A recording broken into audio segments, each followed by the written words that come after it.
Hello दोस्तों, स्वागत है आप सभी लोग का मेरे यूट्यूब चैनल एजुकेशनल पीके में।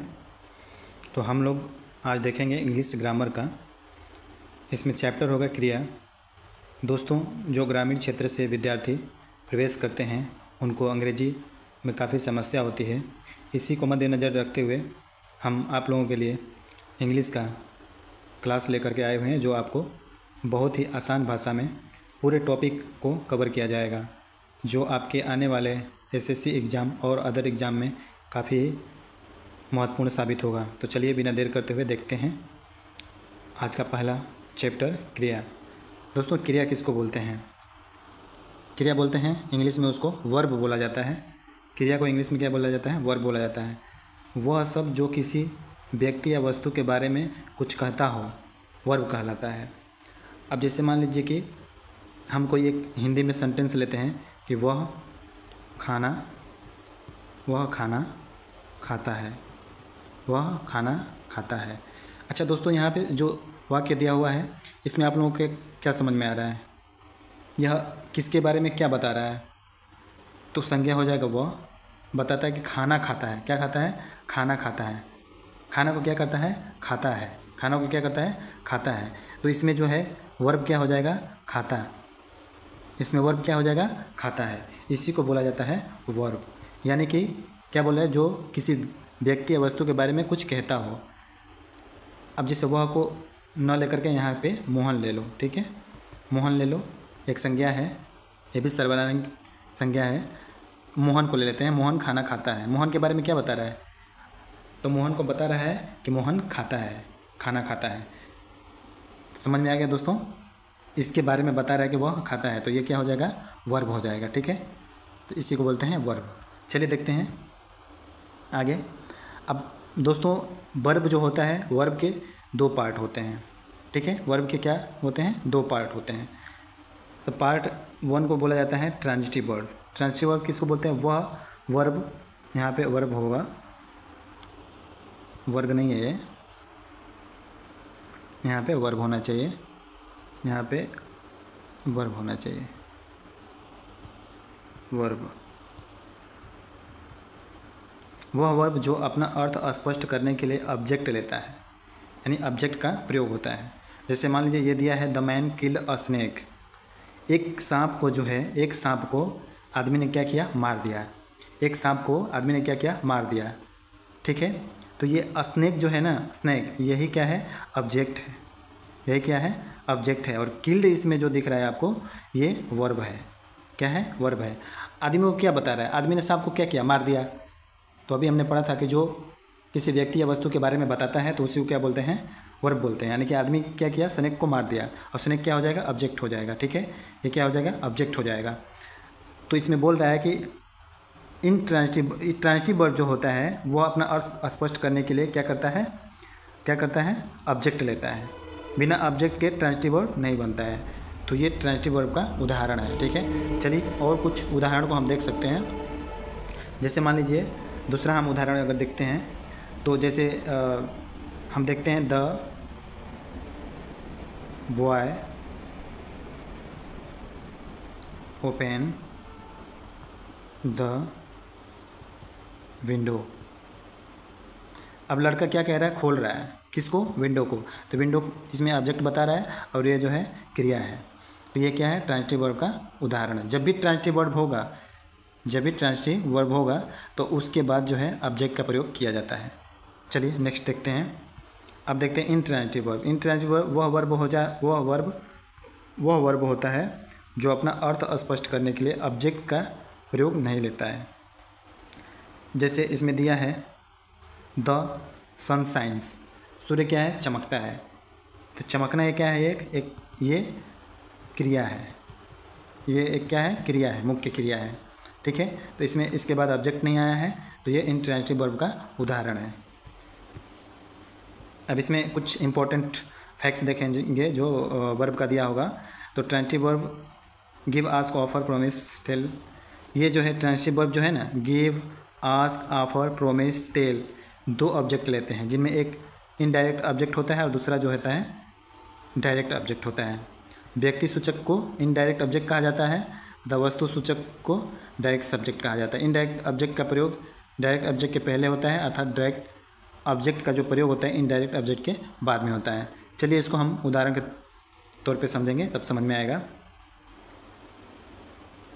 ठीक है, तो इसमें हम लोग देखेंगे ये क्या बोल रहा है, she gave me an apple. ठीक है, she gave me an apple. तो ये जो गेव है ना, यही क्या है, वर्ब है, देता है। ठीक है, ये क्या है, वर्ब हो गया आपका।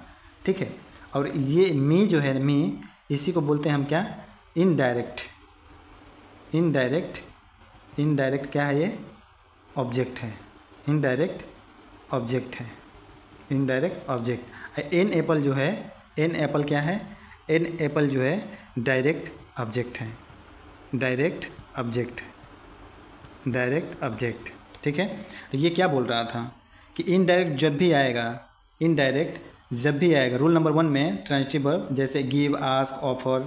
अभी गिव का सेकेंड फॉर्म गेव है। ठीक है, गिव का सेकेंड फॉर्म गेव होता है। ठीक है, तो गेव का जो दिया है कि गिव, आस्क, ऑफर, अभी पीछे मैंने पढ़ाया था, give, ask, offer, promise, tell, ये जो भी आएगा जिस भी सेंटेंस में, तो ये 2 ऑब्जेक्ट लेता है। 2 ऑब्जेक्ट कौन कौन सा लेता है, इनडायरेक्ट ऑब्जेक्ट और डायरेक्ट ऑब्जेक्ट। इनडायरेक्ट ऑब्जेक्ट कब आएगा, डायरेक्ट ऑब्जेक्ट के पहले आएगा, वही वाला बता रहा है। जैसे इसमें देखो, the teacher told us a story. A story क्या है, ये डायरेक्ट ऑब्जेक्ट है। अस क्या है, इनडायरेक्ट ऑब्जेक्ट है। टोल्ड अभी बताया था कि आस्क, आस्क है, फिर इसके बाद क्या है, गिव, और क्या है, ऑफर, ऑफर भी है, और टेल। ठीक है, टेल, ये जितने भी वर्ड हैं इसके बाद जो आता है तो उसमें 2 प्रकार के ऑब्जेक्ट लेता है, इनडायरेक्ट ऑब्जेक्ट और डायरेक्ट ऑब्जेक्ट। तो इनडायरेक्ट ऑब्जेक्ट ये हो गया और डायरेक्ट ऑब्जेक्ट ये हो गया। तो इसमें ध्यान देने वाली ये बात है कि जब भी ऐसा सेंटेंस आएगा नो एरर करने के लिए, तो उसमें हमें ये चीज़ देखना पड़ेगा। ठीक उसी प्रकार से कैन यू गेट मी और डजन बनानास। ठीक है, तो कैन यू क्या हो जाएगा, कैन यू, मान लो ये पूरा क्या हो गया, सब्जेक्ट हो गया। ठीक है, गेट, गेट मतलब ये वर्ब, और ये जो है इनडायरेक्ट हो गया, और ये जो है डायरेक्ट ऑब्जेक्ट हो गया। ठीक है, उम्मीद है आप लोगों को समझ में आ रहा होगा। आगे देखेंगे, इसका कुछ अपवाद है। प्रीपोजिशन टू और फॉर, टू और फॉर का जब प्रयोग होता है तो डायरेक्ट ऑब्जेक्ट को पहले तथा इनडायरेक्ट ऑब्जेक्ट को बाद में लिखा जाता है। ठीक है, इसमें कंडीशन दे दिया कि जब प्रीपोजिशन टू और फॉर का प्रयोग होगा तब क्या होगा, डायरेक्ट ऑब्जेक्ट को पहले रखा जाएगा। पहले क्या होता था, इनडायरेक्ट को पहले रखते थे, लेकिन अब डायरेक्ट को पहले रखेंगे। जैसे उदाहरण के तौर पर समझेंगे, he gave an apple to me. ठीक है, अब ये देखो, ये वाला जो है ना, ये टू क्या है, प्रीपोजिशन है। ये क्या है, प्रीपोजिशन, प्रीपोजिशन है। ठीक है, बता रहे टू और फॉर का जब प्रयोग होगा तो डायरेक्ट ऑब्जेक्ट जो है पहले आएगा। तो डायरेक्ट ऑब्जेक्ट इसमें से कौन सा है, एन एप्पल है। ये एन एप्पल क्या है, डायरेक्ट ऑब्जेक्ट है। ये क्या है, डायरेक्ट ऑब्जेक्ट है। ठीक है, द डायरेक्ट ऑब्जेक्ट है, और मी क्या है, इनडायरेक्ट ऑब्जेक्ट है। तो इसी को बोल रहा है कि डायरेक्ट ऑब्जेक्ट को पहले रखा जाएगा और इनडायरेक्ट ऑब्जेक्ट को बाद में लिखा जाएगा। ठीक है, समझ में आ गया। सेम उसी प्रकार, can you get a dozen eggs for me, तो ये इनडायरेक्ट है, और ये ए डजन एग्स जो है ये डायरेक्ट ऑब्जेक्ट है, और गेट क्या है, इसमें वर्ब है। ठीक है, उम्मीद है आप लोगों को समझ में आ रहा होगा। आगे देखेंगे नियम नंबर 2, कुछ ऐसे वर्ड्स जिनका प्रयोग ट्रांजिटिव या इंट्रांजिटिव दोनों ही वर्ग के रूप में होता है, बिना किसी रूपांतरण का होता है। ठीक है, जैसे द दिया है उदाहरण में, the peon rang the bell. इसमें क्या दे रहा है, the peon rang the bell. ठीक है, the peon rang the bell. इसमें क्या कह रहा है कि ये जो वर्ब है, कुछ वर्ब ऐसे होते हैं, जैसे ये रैंग, रैंग जो है ना, रैंग ये वर्ब है। ठीक है, इसमें बोल रहा है कि ट्रांजिटिव वर्ब या इंट्रांजिटिव दोनों ही वर्ब के रूप में, दोनों ही वर्ब के रूप में बिना किसी रूपांतरण का प्रयोग होता है, बिना किसी रूपांतरण का प्रयोग होता है। तो ये जो है ट्रांजिटिव वर्ब का, ये जो है क्या, ट्रांजिटिव वर्ब का, ट्रांजिटिव वर्ब के रूप में प्रयोग किया गया। अब इसका हम इंट्रांजिटिव देखेंगे तो इसमें क्या हो जाएगा, द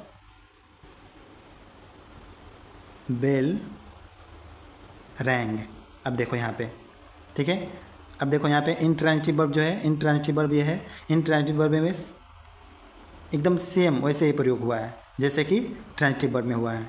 यही बोल रहा है कुछ ऐसे वर्ड्स होते हैं जिनका प्रयोग ट्रांजिटिव या इंट्रांजिटिव दोनों ही रूपों में जो है वो अपने ही रूप में प्रयोग होते हैं, उसमें किसी प्रकार का रूपांतरण नहीं होता, किसी प्रकार का चेंजिंग नहीं होता है।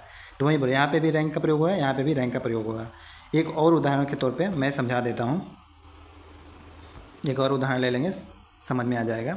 अब जैसे मान लो ट्रांजिटिव वर्ब का हम एक उदाहरण लेते हैं, ही मूव्स द टेबल।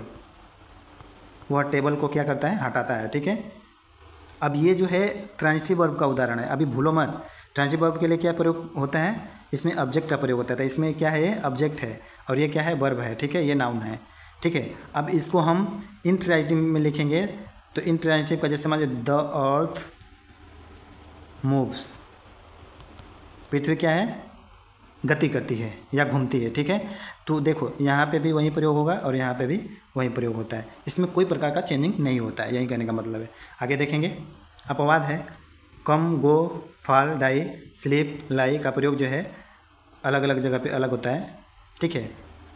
अब जैसे मोहन स्लीप्स है, इसका जो प्रयोग होगा ना केवल इंट्रांजिटिव वर्ब में होगा, इसका ट्रांजिटिव वर्ब में हम प्रयोग नहीं कर सकते हैं, ठीक है। जैसे मोहन स्लीप्स, अब ऐसे थोड़ी नहीं लिखेंगे हम कि मोहन स्लीप्स, इसके बाद ऑब्जेक्ट लगा ही नहीं सकते, तो ऑब्जेक्ट नहीं लगेगा। ऑन मी ऐसे नहीं लिख सकते, तो इसका जो प्रयोग होता है रूल के हिसाब से ये हमेशा इंट्रांजिटिव वर्ब में ही प्रयोग होता है। आगे देखेंगे, जब कोई इंट्रांजिटिव वर्ब प्रीपोजिशन के साथ जुड़कर प्रयोग होता है तब वह ट्रांजिटिव वर्ब बन जाता है। जैसे ही laughed at me, he laughed at me, ठीक है, ही laughed at me, he laughed at me, तो यह क्या बन रहा है, इंट्रांजिटिव वर्ब।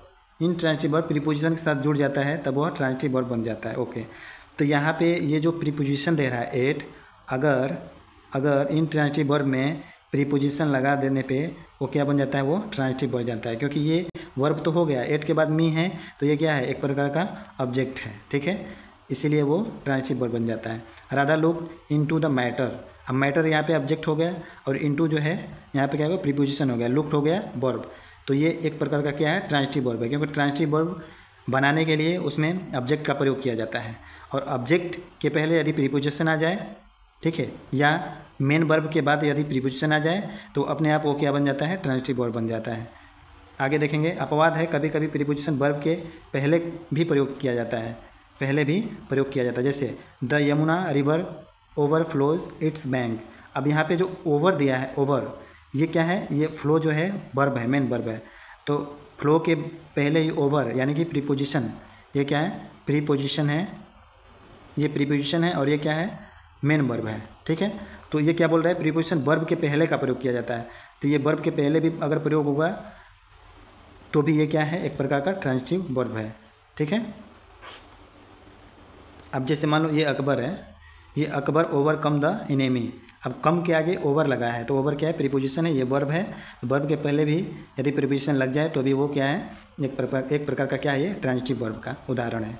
आगे देखेंगे, कभी कभी इंट्रांजिटिव वर्ब के बाद भी ऑब्जेक्ट का प्रयोग अर्थ में वर्ब के समान होता है, उसे कॉग्नेट ऑब्जेक्ट कहा जाता है। कॉग्नेट ऑब्जेक्ट उसको बोलते हैं, he died a glorious death. A glorious death जो है ना, ए ग्लोरियस डेथ, इसके साथ ही प्रयोग किया गया है, इसी को क्या कहते हैं, कॉग्नेट ऑब्जेक्ट कहते हैं, ठीक है। आगे देखेंगे, कुछ ऐसे ट्रांजिटिव वर्ब जो कभी कभी इंट्रांजिटिव वर्ब की तरह प्रयोग होते हैं, जैसे see it's bread, see it's bread, ठीक है, तो ये ट्रांजिटिव वर्ब है, ये क्या है, ये क्या है, एक ट्रांजिटिव वर्ब है जो कि कभी कभी क्या है, इंट्रांजिटिव वर्ब में भी प्रयोग किया जाता है। जैसे ही ओपेंड द डोर सुन ओपेंड, ये इंट्रांजिटिव वर्ब का उदाहरण है और ये जो है ट्रांजिटिव वर्ब का उदाहरण है, ठीक है। आगे देखेंगे दोस्तों, नियम नंबर 6 देखेंगे, जब कोई नाउन किसी वर्ब, एडजेक्टिव तथा एडवर्ब को मॉडिफाई करता है तब time, place, distance, weight, value को डिनोट करता है, उसको कहते हैं एडवर्बियल ऑब्जेक्ट कहलाता है। जैसे he went home, he went home, वह घर गया, he can not wait a moment longer, इसी को बोलते हैं एडवर्बियल ऑब्जेक्ट। अब इसमें देखेंगे टू बी के बाद मेन वर्ब का जो प्रयोग होता है वो यानी कि वर्ब का कौन सी अवस्था लगाई जाती है, चौथी अवस्था का प्रयोग होता है। कब, जब टू बी का प्रयोग किया गया। टू बी मतलब क्या होता है, is, are, am, was, were, has, have, had, यही टू बी कहलाता है। तो टू बी यहाँ पे क्या बोला, he is trying to solve this problem. अब जैसे इज है ना, ये इज क्या है, टू बी है दोस्तों, ये क्या है, टू बी है। और ट्राई, ट्राई क्या है, मेन वर्ब है। तो मेन वर्ब का कौन सी अवस्था लगाया जाएगा, जब टू बी है तो उसकी चौथी अवस्था लगाई। तो ट्राई, ट्राइड, ट्राइड, ट्राइंग, तो इसका ये चौथी अवस्था होता है, उसी को बता रहा है। चलिए एक और उदाहरण देखते हैं, एक और उदाहरण देखते हैं, देख के बताते हैं आपको, बताते हैं एक उदाहरण के माध्यम से। स्लाइड ले लेंगे एक, और इसमें हम बता रहे हैं आपको। अब जैसे मान लीजिए कि ही वाज, अब जैसे मान लीजिए कोई सेंटेंस लेते हैं, he was going, he was going to jungle, he was going to jungle, ठीक है। तो ये वाज क्या है, ये वाज ही है क्या, टू बी। और नियम क्या कह रहा था, अगर टू बी का प्रयोग किया गया है किसी सेंटेंस में, तो मेन वर्ब जो होता है ना, मेन वर्ब क्या है, गोइंग, मेन वर्ब क्या है, गो, जाना। मतलब इसका मतलब क्या है कि वह जंगल जा रहा था, जा रहा था, जाना इसमें क्या है, मेन वर्ब है, यानी गो। तो गो का जो चौथी अवस्था है, गो, वेंट, गॉन, और चौथी अवस्था होता है गोइंग, ठीक है। तो इसमें यही बता रहा है कि यदि टू बी वर्ब का प्रयोग किया जाता है तो मेन वर्ब का क्या, कौन सी अवस्था लगाई जाती है, चौथी अवस्था लगाई जाती है, यही बता रहा है। चलो आगे देखेंगे। पॉसिव वॉइस में टू बी के बाद मेन वर्ब की कौन सी अवस्था लगाई जाती है, मेन वर्ब की तीसरी अवस्था लगाई जाती है, ठीक है। जैसे a letter was written by him, a letter was written by him, ये एक पॉसिव वॉइस का उदाहरण है। और ये जो है टू बी का प्रयोग किया गया है और पॉसिव वॉइस है। तो राइट, WRITE, राइट का राइट, रोट, रिटेन होता है, राइट, रोट, रिटेन, और चौथी अवस्था हो जाएगी राइटिंग, ठीक है। तो इसका तीसरी अवस्था का प्रयोग किया जाता है। आगे देखेंगे, हैज़, हैव, हैड के बाद क्रिया की कौन सी अवस्था लगी जाती है, तीसरी अवस्था। जैसे ही हैज़ गॉन, गो का क्या होता है, गो, वेंट, गॉन होता है, ये तीसरी अवस्था लगाई जाएगी। अगला देखेंगे स्लाइड, डू, डज, डी के बाद क्या है, क्रिया की पहली अवस्था लगाई जाती है। He does not go to market, go पहली अवस्था लगाई जाती है। I do not go there, यहाँ पे गो की पहली अवस्था लगाई गई है, ठीक है। तो ये नियम है, कुछ याद रखना पड़ता है। मॉडल ऑक्सिलरी वर्ब के बाद भी जो है क्रिया की पहली अवस्था लगाई जाती है। जैसे she can do this work, she can do this task या वर्क, जो भी है। तो डू क्या है, पहली अवस्था है। डू, डिड, डन होता है, डू, डिड, डन, तो इसका पहली अवस्था लगाया गया है। अगला स्लाइड देखेंगे, किसी पार्टिकुलर या खास वर्ब के बदले किसी दूसरे वर्ब का प्रयोग कभी नहीं किया जाता। जैसे सी रेज्ड अ प्रॉब्लम, उसने एक परेशानी को बढ़ा दिया, तो ये सही है, लेकिन इसके जगह पे सी रोज़ अ प्रॉब्लम बिल्कुल नहीं होगा, ये गलत होगा। इसमें ध्यान देना पड़ता है कि जो वर्ब किसी पार्टिकुलर चीज़ के लिए है वही प्रयोग किया जाएगा, उसके बदले किसी दूसरे वर्ब का प्रयोग नहीं किया जाएगा। ये रेज ही होगा, ये रोज़ नहीं होगा। नेक्स्ट और अंतिम स्लाइड देखेंगे, कुछ ऐसे मुख्य क्रिया हैं जिनके दो पास्ट पार्टिसिपल फॉर्म होते हैं और दोनों के प्रयोग में अंतर होता है। जैसे he has drunken much, he has drunken much, जो कि सेंटेंस की दृष्टि से गलत है। इसका सही रूप होगा ही हैज़ ड्रंक मच, उसने अधिक पी लिया है, ठीक है। और इट वाज शंकन शिप, पूरा जो है शिप जो है डूब चुका था, और इसको अगर इट वाज संक शिप लिखेंगे तो ये गलत है, ये संकेन ही प्रयोग किया जाएगा, संक नहीं किया जाएगा। और he has drunk much, much के साथ में ड्रंक ही प्रयोग किया जाएगा, ड्रंकेन नहीं प्रयोग किया जाएगा। तो दोस्तों ये वर्ब की क्लास यहीं पे समाप्त होता है।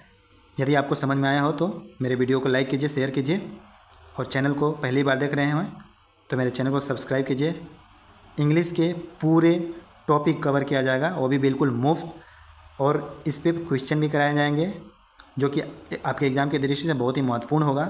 मिलते हैं अगले वीडियो में, तब तक के लिए नमस्कार दोस्तों, जय हिंद।